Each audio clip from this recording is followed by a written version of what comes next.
ओम श्री परमात्मने नमः। मैं प्रोफेसर हरिहृदय अवस्थी अपने परम पूज्य गुरु जी वेदमूर्ति तपोनिष्ठ गीता उपनिषद पुराण और धर्मशास्त्र के मर्मज्ञ प्रोफेसर पंडित भगवत शरण शुक्ल जी के साथ में आप सभी का Awasthi Ayurveda anatomy yoga and spirituality channel पर हार्दिक स्वागत करता हूँ। हम लोग गीता के 13वें अध्याय के 8वें श्लोक में हैं, जिसके विशद व्याख्या गुरु जी करेंगे और हम लोग ज्ञान प्राप्ति के लिए चलते हैं गुरु जी की ओर। त्वमेव माता च पिता त्वमेव बन्धुश्च सखा त्वमेव विद्या द्रविणं त्वमेव सर्वं मम देवदेव। कृष्णाय वासुदेवाय हरे परमात्मने प्रणतक्लेशनाशाय गोविंदाय नमो नमः। इस चैनल से संबद्ध सभी विद्वान, सभी जिज्ञासु छात्रवृंद, हृदय सज्जनगण एवं इस चैनल के संस्थापक आचार्य हरिहृदय अवस्थी जी, गीता के ज्ञान यज्ञ की इस चर्चा में हम लोग संप्रति 13वें अध्याय का पर विचार कर रहे हैं और आज 13वें अध्याय के 8वें श्लोक पर पहले चर्चा होगी। इंद्रियार्थेषु वैराग्यो मनहंकार एव च जन्म मृत्यु जरा व्याधि दुख दोषानुदर्शन। भगवान अभी क्षेत्र के अंदर क्या क्या होना चाहिए, क्या क्या स्थिति होना चाहिए, उसके विषय में चर्चा कर रहे हैं। इसके पहले श्लोक में भगवान ने कहा कि अमानित्व, अदम्भित, अहिंसा, शांति, आर्जव, आचार्योपासन, शौच, स्थैर्य और आत्मनिग्रह, ये 9 चीजों को इन्होंने बताया कि ये अपने अंदर धारण करना है। अब सबसे जो मुख्य चीज है वो है इंद्रिय निग्रह। बहुत कुछ चीजें आप साधना से कर सकते हैं, परंतु इंद्रियों का निग्रह कैसे हो, इंद्रियां अपने विषय को नियत भाव से जो पद्धति उसके अनुसार उसका ग्रहण करें, स्वेच्छाचारिता उन्हें न बने, शास्त्रान्वित संपूर्ण कार्य हो। इसके लिए क्या करना चाहिए? भगवान ने कहा इंद्रियार्थेषु वैराग्य। इंद्रिय के जो अर्थ है, विषय है, उनमें वैराग्य होना पड़ेगा। कोई खाद्य वस्तु है, अत्यंत प्रिय है, अनेक सुंदर पकवान उपस्थित हैं और उस स्वाद के चक्कर में पड़ेंगे तो अधिक भी खा सकते हैं। वो खाद्य वस्तु आपके लिए हानिकारक भी हो सकती है। उसकी चिंता बिना किए जब आप उसका उपभोग करते हैं तो इंद्रियों की आसक्ति के कारण होता है। इसी प्रकार दृश्य वस्तु है, कोई अत्यंत सुंदर वस्तु है, उसके देखने में आपकी लालसा होगी तो उसकी प्राप्ति इच्छा भी होगी। ठीक इसी तरह से कर्ण इंद्रिय का है, इसी तरह से जो है अन्य इंद्रियों का है, तो इंद्रिय का है। तो बाघ, पाण, पादुपाय, पस्थ, ये जो कर्मेंद्रिय उनका भी इसी तरह से, मन का भी है। तो इंद्रियों के जितने विषय हैं उनमें इंद्रियों की प्रवृत्ति मन के माध्यम से होती ही है और तभी होगा जब वैराग्य होगा। आप अपने सभी इंद्रियों पर पूर्ण नियंत्रण, आत्म नियंत्रण होना पड़ेगा उसमें, और उसके लिए क्या होगा? वैराग्य होगा। और मन के लिए भगवान ने पूर्व में कहा है, जब अर्जुन ने कहा चंचल ही मना कृष्ण प्रमाथि बलवत् दृढ़म्, तो भगवान ने उसका उत्तर दिया अभ्यासेन च कौन्तेय वैराग्येण च क्रियते। अभ्यास को कहा और साथ में वैराग्य को कहा। बिना वैराग्य के आप इंद्रियों पर जय प्राप्त नहीं कर सकते, इंद्रियों को उनके विषय के प्राप्ति में नियंत्रण नहीं कर सकते। दूसरा क्या है, इंद्रियों प्रवृत्ति होने के बाद आपको सबसे अधिक कष्ट देता है आपका अहंकार। तो अहंकार का भी अभाव अपने अंदर पैदा करना पड़ेगा। किसी भी हालत में अहंकार नहीं होना चाहिए, क्योंकि व्यक्ति को मन है, बुद्धि है, इंद्रिय, शरीर, सब में अहम बुद्धि बनती है। यह मेरा है, यह मेरा है, यह तुम्हारा है, ये फलाना है। और उसके साथ साथ अभिमान भी बनता है। आपका सुंदर शरीर है तो देहाभिमान हो गया। आपकी बुद्धि बड़ी श्रेष्ठ है, बड़ी ऊंची है, स्मरण शक्ति बड़ी अच्छी है, तो आपको अपनी बुद्धि का अभिमान हो गया। आप संपत्तिशाली हैं तो संपत्ति का अभिमान हो गया। किसी प्रतिष्ठित पद में है तो प्रतिष्ठा के कारण आपको उस पद का अभिमान हो गया। तो रूपाभिमान, शरीराभिमान, धनाभिमान, पदाभिमान और शक्ति अभिमान, आपको शक्ति है वो भी अभिमान। तो ये जितने प्रकार के अभिमान हैं सबको छोड़ना पड़ेगा। जब तक उनको नहीं छोड़ेंगे सरल भाव में और अकिंचन की भांति और केवल क्या होना है, भगवत दास हो, मैं भगवान श्री नारायण का दास हूँ, मात्र इतना ही अभिमान होना चाहिए। अभिमान के विषय में तुलसीदास जी ने कहा है, यह अभिमान जाई जन भोरे रघुपति पति, मैं क्या है उनका है, रघुपति पति मोरे। तो मैं रघुपति का हूँ, रघुपति पति मेरे हैं, रघुपति पति मोरे। मैं रघुपति, रघुपति पति मेरे। मम रघुपति, रघुपति पति मेरे, मेरे रघुपति है और रघुपति पति भी मैं वो मेरे पति है, मेरे स्वामी है। इस तरह का अभिमान होना चाहिए। तात्पर्य दास होना चाहिए।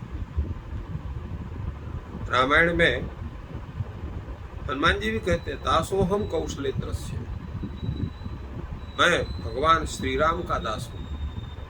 तो भगवान के दास होने का, भगवान के भक्त होने का अभिमान हो सकता है, परंतु वो अभिमान समर्पित रूप में हो, प्रभु के प्रति समर्पित रूप में हो, केवल आत्मख्याति के रूप में न हो, केवल दंभ प्रदर्शन के रूप में न हो। तो ऐसा अनहंकार होना चाहिए, अहंकार का स्वरूप होना चाहिए। और भगवान ने कहा, जन्म मृत्यु जरा व्याधि दुख दोषानुदर्शन। हमारा जन्म क्यों हुआ है, किस कारण से हुआ है, किस उद्देश्य से हुआ है, इसका भी ध्यान करना हमारा कार्य है।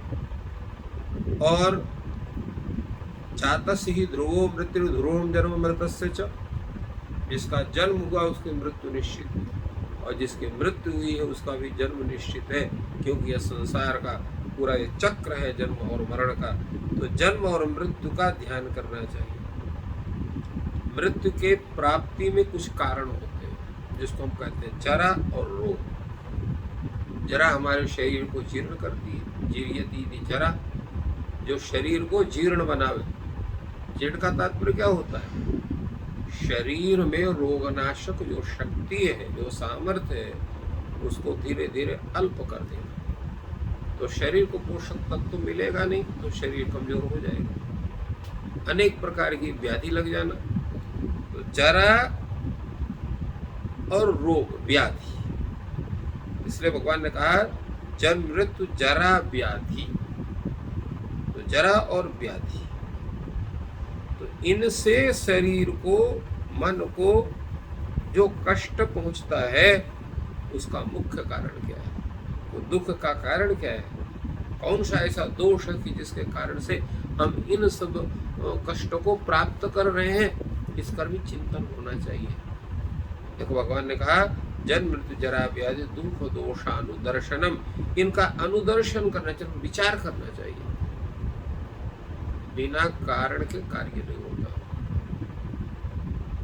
हमारा जो शरीर मिला है, जो संपत्ति मिली है, जो ऐश्वर्य मिला है, जो पद मिला है, वो हमारे पुण्यों का फल है। किंतु जो हमें कष्ट हो रहा है, जो अनेक प्रकार की व्याधियां हो रही हैं, अनेक प्रकार के दबाव हो रहे हैं, अनेक प्रकार के लोगों के द्वारा अपमान भी प्राप्त करना पड़ रहा है, अनेक प्रकार की हानि जो हो रही है, वो हमारे पाप के फल है। तो क्यों जन्म हमारा किस लिए हुआ है? इसके बाद मृत्यु होनी, तो मृत्यु की भी तैयारी करनी पड़ती है। जन्म किए लेने के लिए तैयारी माता पिता को करनी पड़ती है, और मृत्यु के लिए तैयारी स्वतः अपने लिए करनी पड़ती है। जैसे आप कहीं जाते हैं, अपने घर से कहीं बाहर जाते हैं, तो क्या करते हैं? अपने पहनने के कपड़े रखते हैं, साथ में कुछ खाद्य पदार्थ रखते हैं, जल रखते हैं, सामान रखने वाला कुछ अटैची या बैग रखते हैं, और भी जितनी आवश्यक वस्तु वो सब आप रखते हैं। क्यों? आपको 2 दिन के लिए, 3 दिन के लिए, 4 दिन के लिए, 10 दिन के लिए जाना, उस तरह सामग्री एकत्रित करते हैं। किंतु जो महायात्रा होनी, उस पर आपका क्या, आपकी तैयारी है? क्या उसके लिए आपने तैयार किया है? वहाँ तो आपका शरीर भी आपके साथ नहीं जाएगा, केवल आपका जो स्वरूप जाएगा वो आपके केवल आत्मा का स्वरूप जाएगा। और आत्मा के साथ जैसे पहले बतलाया गया था, जो सूक्ष्म शरीर है, जिसमें जो है प्रकृति भी है, अहं तत्व भी है, और उसके साथ महत्त्व, अहं तत्व, पंच तन्मात्रा और एकादशी इंद्रिय है। तो ये जो आपका सूक्ष्म शरीर है, ये आपके साथ जाएगा। तो एकादश इंद्रिय वो भी आपको परेशान करेंगी, पंच तन्मात्राएं भी होंगी, और साथ साथ में आपका अहं तत्व भी है, महत्त्व भी है। तो ये जो स्थिति है आपके कारण शरीर की, जिसको सूक्ष्म शरीर भी कहते हैं, यातना शरीर भी कहते हैं, भोग शरीर भी कहते हैं, वो आपके साथ रहेगा। और जो आपका पंचमहाभूत शरीर है वो छूट जाएगा, ये निश्चित है। तो उसके लिए भी तैयारी करने का क्या, उसमें क्या जाता है? कर्मानुगो गच्छति जीवलोकः। जो जीव जो है वो अपने कर्म के अनुसार तत्त लोकों को प्राप्त करता है। तो आपको भी उसी रूप से अपने को संवारना है। अगर आपको पुण्य लोकों को प्राप्त करना, स्वर्ग आदि लोकों को प्राप्त है, तो अनेक पुण्य फल को प्राप्त करना पड़ेगा। मनुष्य लोक को पुनः प्राप्त करने चाहते तो उस तरह के संस्कार अपने अंदर पैदा करने पड़ेंगे, उस तरह से कर्म करने पड़ेंगे। और अगर अन्य योनियों में जाने का है तो पाप आदि योनियों में पाप करने से स्वतः आपका वहाँ गमन हो जाएगा। और उसके साथ साथ मोक्ष अगर चाहते हैं तो उस परमात्मा के प्रति अनन्य भाव बनाना पड़ेगा, जिसको कहा गया, अभी कहा जाएगा, यत् करोषि यत् नासि यत् जोषि तदासि यत् तपस्या कौंतेय तत् करोषि मदर्पणम्। जो भी आप जो भी करते हैं, जो भी खाते हैं, यत् करोषि यत् न, यज्ञ जो होती, जो किसी को देते हैं या हवनादि कर्म करते हैं, दान करते हैं, जो तपस्या करते हैं, वो सब हमारे में अर्पण करो। भगवान क्यों कहते हैं हमारे में अर्पण करो? हम कर्म करें, उसका फल भगवान को दे दे। ये थोड़ा सा अनुचित जैसे लग रहा है, परंतु भगवान कहते हैं ये अनुचित नहीं, यही एक उपाय है। कारण यह है कि हम बिना कर्म किए रह नहीं सकते, और जो भी हमारे कर्म होंगे उससे या तो पुण्य फल प्राप्त होगा या तो पाप फल प्राप्त होगा। तो पुण्य भी होगा तो भी ये शरीर का जन्म मरण प्रारंभ रहेगा जीव का, अनेक शरीर को धारण करेगा, फिर मरेगा, फिर दूसरे शरीर को धारण करेगा।